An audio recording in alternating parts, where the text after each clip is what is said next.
All right, boys and girls, welcome back. We are on day 4 of our fluency lesson for this week with our letters home from Yosemite, which is our expository text from this week. And as always, we are looking at slide number 1 here, where it says that when we read aloud, we group our words together into phrases to better understand the meaning of the text. So just keeping that reminder there, hearing it, knowing that that's what our appropriate phrasing means. We pause after an action. Also, when we see punctuation marks such as these commas, periods, question marks, or an exclamation mark. So let's go ahead and dive right in. So the passage that I told you or gave you to practice for your family yesterday was this passage right here.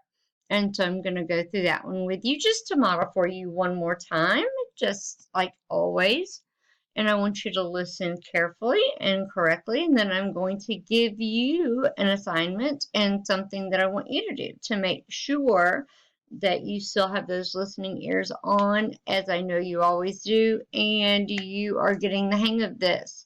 So let's jump in and get started. Tom yelled to his friend Sam, "Wait for me!" Sam stopped and waited for him. Tom said he was sorry for running late. Tom had been looking for his dog. Tom had looked all over for his dog. Sam asked, "Did you find your dog?" Tom said, "Yes, I found him." Tom said he found his dog in his doghouse, and they both laughed.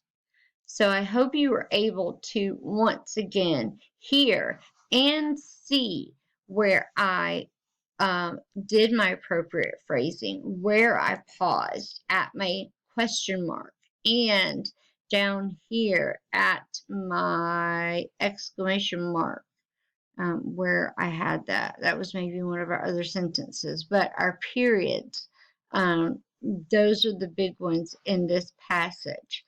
Now, looking back over here, what was I going to say? Oh, I wanted to give you an example for what you're going to do.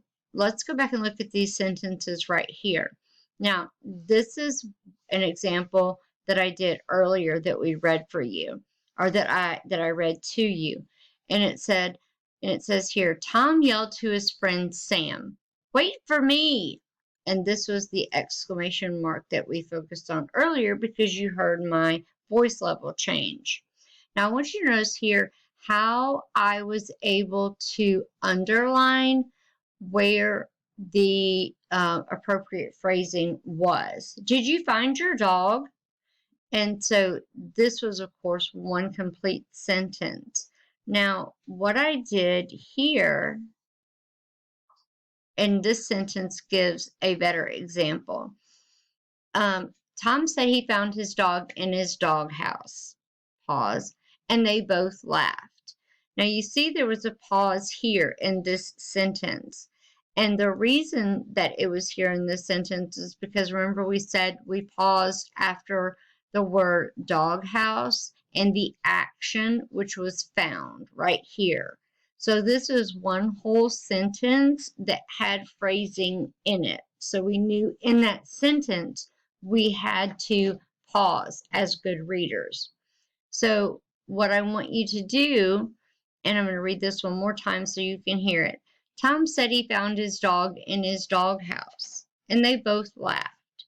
So remember, we're pausing after an action, and so that's why that one slash is there. So what your job is going to be is to, in your comment box, you're going to retype these two sentences. You will retype these sentences and underline, or you may bold them to show where the appropriate phrasing should take place when reading fluently. I know you can, and have a great day. And I'm look forward to seeing your answers. Bye bye for now.